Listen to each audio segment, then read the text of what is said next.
e a quebra, a fraude, o roubo, é uma medida absolutamente legal na lógica dos bancos. Por quê? Porque é assim que eles sobrevivem e acumulam. Então, a previdência pode ser essa, aberta, e pode ser a fechada. A fechada é a que atende por fundo de pensão.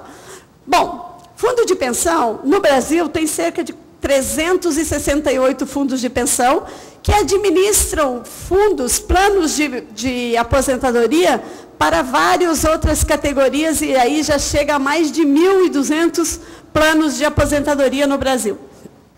Cresceu brutalmente depois da contrarreforma do governo Lula em 2003. Então, é preciso dizer o seguinte: os fundos de pensão, eles no mundo inteiro têm uma característica, uma lógica, que, primeiro, não importa se no projeto está dito assim, Fundação Pública de Direito Privado ou Fundação Pública de Direito Público. Isso é, sabe, a bijuteria, o perfuminho, tal, isso é bobagem. Até porque os grandes juristas têm demonstrado o seguinte: dizer que uma coisa é pública, um fundo de pensão é público e é de direito privado ao mesmo tempo, dizem os juristas bons, é uma excrescência jurídica só para, aí digo eu, enganar trouxa. Por quê? Uma coisa não pode ao mesmo tempo ser pública e privada. Certo? Não há na lei. Ah, mas há malabarismos também na lei, e dependendo de a quem interessa, passam essas contradições nos termos. Como que pode ser uma fundação pública de direito privado? Na verdade, interessa menos dizer na lei se ela é pública ou privada. Por quê? Porque a lógica de um fundo de pensão será sempre a lógica dos capitais, será sempre a lógica privada. Os fundos de pensão no mundo inteiro, basicamente, fazem dois tipos de aplicações. As rendas fixas, e aí vou pedir desculpas aos economistas presentes, porque eu vou dar uma simplificada aqui, porque se trata de se apropriar do discurso. E as firulas para as teses de doutorado, deixa lá para o Marcelo, para a Sara e tal, para quem tem obrigação, porque é professor, de fazer tese de doutorado, certo? Então, o que importa mesmo entender disso? Os fundos de pensão, eles investem basicamente em duas coisas, renda fixa e renda variável. Por renda fixa aqui, nós vamos juntar sobre a renda fixa, não é só o título público, mas vamos juntar especialmente os títulos públicos aqui como renda fixa. Então, o que são os títulos públicos? Tem um déficit no fundo público, gastou-se mais, porque se paga juros, gastou-se mais do que era o orçamento, pagando juros aos banqueiros, aos grandes investidores, tem déficit. Aí, então, a Previdência tem que sobrar 60 bilhões a cada ano, a Seguridade tem que ser superavitária em 60 bilhões, por quê? Porque isso que sobra da Previdência vai para o Tesouro Nacional, e o Tesouro Nacional, generoso, distribui para os pobres dos banqueiros, que de vez em quando só lhes acontecer de ter os bancos quase quebrados. Claro, ajudemos os pobres dos banqueiros, né? Muito bem. Então, títulos públicos. Quem compra os títulos públicos? Quem compra os títulos públicos são os grandes bancos, os grandes fundos de pensão. Então, os títulos públicos são responsáveis por, no planeta, fazer com que as taxas de juros dos estados, e alguns estados mais e outros menos, seja alta para remunerar esses títulos da dívida. Essa é uma forma de investimentos dos fundos de pensão. No Brasil, quando a taxa de juros está alta, os fundos de pensão investem entre 45% e 50% em títulos da dívida pública. Então, o negócio é esquisito, para dizer algo educado, porque se não tivesse aqui entre dois deputados, usaria uma linguagem mais à vontade, e falaria, inclusive, algumas palavras pouco recomendadas. Esquisito, para a gente ficar no plano da educação aqui. Esquisito, por quê? Porque os fundos de pensão compram os títulos da dívida pública, os papéis dos estados, e para a aposentadoria, o argumento que se usa, para a aposentadoria daqueles que eles representam, ser uma aposentadoria digna, o que é digno? Ser uma aposentadoria digna, o Estado que vende aqueles títulos tem que pagar juros altos. Para pagar juros altos, tem que reduzir a previdência social, a educação, a saúde, para sobrar dinheiro nessas políticas sociais que são transferidas para o Tesouro, que remunera os títulos com juros os títulos públicos dos banqueiros, dos fundos de pensão, dos grandes investidores. Então, o fundo de pensão, ele é um ator essencial dessa lógica do endividamento público. Então, fazer previdência privada é parte dessa lógica. A outra coisa que os fundos de pensão investem é em ações das empresas mais lucrativas. A gente poderia falar como que uma ação é capital fictício, etc., etc., mas aí também é o debate de iniciados. Vamos falar no seguinte sentido, vamos demonstrar a seguinte coisa. Uma ação, para ser lucrativa, isso está ensinado, já está claro para a gente desde a segunda metade do século XIX, um sujeito lá da Alemanha, muito bom, chamado Karl Marx, escreveu um livro, O Capital, e mostrou o que é uma ação. Uma ação, para ser lucrativa, se estrutura sobre trabalho não pago, mais-valia, se vocês quiserem. Então, o trabalhador, que é, por exemplo, de um fundo de pensão do Banco do Brasil, da Previ, por exemplo, tem que torcer para que os trabalhadores da Vale do Rio Doce façam a Vale do Rio Doce ser muito lucrativa. Como é que a Vale do Rio Doce vai ser muito lucrativa? Vai ser muito lucrativa se os trabalhadores da Vale do Rio Doce forem muito explorados. É esta a lógica do modo de produção. Então, para você ter a expectativa de uma previdência complementar melhorzinha, você tem que torcer que os outros trabalhadores sejam escovados a contrapelo, seja arrancada a pele deles. Eu tenho até 15h45, né? Seja arrancada a pele para que eles tenham rendimentos altos no fundo de pensão. Então, essa lógica opõe trabalhador contra trabalhador. Eu não sei se ficou claro o seguinte: para que se tenha a expectativa de que a minha previdência renda no meu fundo de pensão, o meu fundo de pensão tem que torcer para que os títulos públicos tenham juros altos e torcer para que o conjunto dos trabalhadores sejam cada vez mais explorados, para que as empresas sejam cada vez mais lucrativas. Que lógica do trabalho é essa? Interessa o trabalho? Claro que não. Claro que não, nós queremos, como trabalhadores, superar a exploração do trabalho, não querer que o outro seja mais explorado, para que a minha previdência privada, quiçá, tenha mais lucratividade. Bom, isso já é a tragédia da humanidade, na minha opinião. Agora acontece o seguinte: os trabalhadores de uma própria empresa têm o seu fundo, compra as ações da sua própria empresa. Quem é o explorado?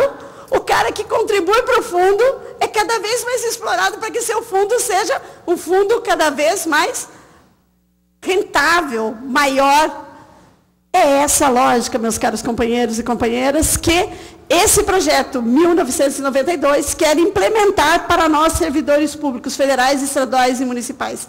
É por isso que nós temos que veementemente recusar esse projeto, e por isso que nós temos que fazer pressões, passeatas, o que for preciso para que essa lei não seja aprovada.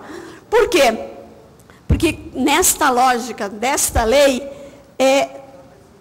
a solidariedade, que é a política, a solidariedade entre operário e professor, entre trabalhador do campo e empregada doméstica, que só é possível em regimes de previdência públicos, solidários, é essa lógica que está sendo desmontada no Brasil dos tempos presentes. Para quê? Para que mais dinheiro sobre a especulação, o crescimento dos bancos, dos fundos de pensão, que é a mesma lógica. Por isso eles são chamados investidores institucionais hoje, os fundos de pensão. Então, esta lógica, essa lógica da previdência privada, ela é o oposto, o contrário, a antítese da lógica da previdência social. A previdência social é uma política que nasce, está fazendo 140 anos, nasce na Comuna de Paris, em 1871, quando os trabalhadores decidem que um trabalhador que tenha forças ainda sustentará o outro que perdeu o filho, a mulher perdeu o marido. Então, surge nesta lógica, surge na lógica da Comuna de Paris, a previdência, os primeiros traços de previdência social. E esta lógica é uma lógica que não combina com a lógica dos fundos de pensão, a lógica da previdência complementar, que é uma lógica por rendimentos, uma lógica que é contrária à lógica da solidariedade. A lógica da Previdência Social é que é a lógica da solidariedade. Precisa ser desmontada por duas razões. Primeiro, porque a política de Previdência Social efetivamente demonstra o seguinte: os trabalhadores de diferentes camadas, de diferentes frações da classe, podem estar no mesmo sistema previdenciário e ser solidários. Professores e fiscais. Trabalhadores da Previdência no âmbito do regime próprio. Trabalhadores da Previdência e trabalhadores da saúde. Podemos estar no mesmo regime, que é um regime de solidariedade. Solidariedade no modo de produção capitalista não faz bem, porque isso pode fazer com que os trabalhadores achem que possam ser solidários em outros níveis, construir, quem sabe, outra sociedade. Então, a Previdência Social ela tem que ser atacada no âmbito político e no âmbito privado. No âmbito econômico. No âmbito econômico, a Previdência também precisa ser atacada, a pública precisa ser desmontada. Por quê? Porque é só esta política social que convence os trabalhadores que devemos depositar ao longo de 10, 20, 30, 35 anos e esperar lá no final o resgate desses depósitos, dessas contribuições. Ora, não me parece que seja recomendável a ninguém confiar em banqueiros para cuidar desse dinheiro que nós renunciamos no dia a dia, renunciamos a comprar mais alimento, mais educação, mais sei lá o quê, passeio, lazer, etc. Renunciamos para ter aposentadoria. Bom, eu não falei nada, Marcelo, não falei nada do projeto de lei, não sei se no debate vai dar para falar do projeto de lei. Resolvi fazer agitação e propaganda aqui em torno das ideias do que é a previdência privada. Para terminar, eu diria o seguinte: a previdência privada no Brasil, desde essas fechadas, fundo de pensão no Brasil, desde 2001, ela só pode operar por um sistema de benefício que é de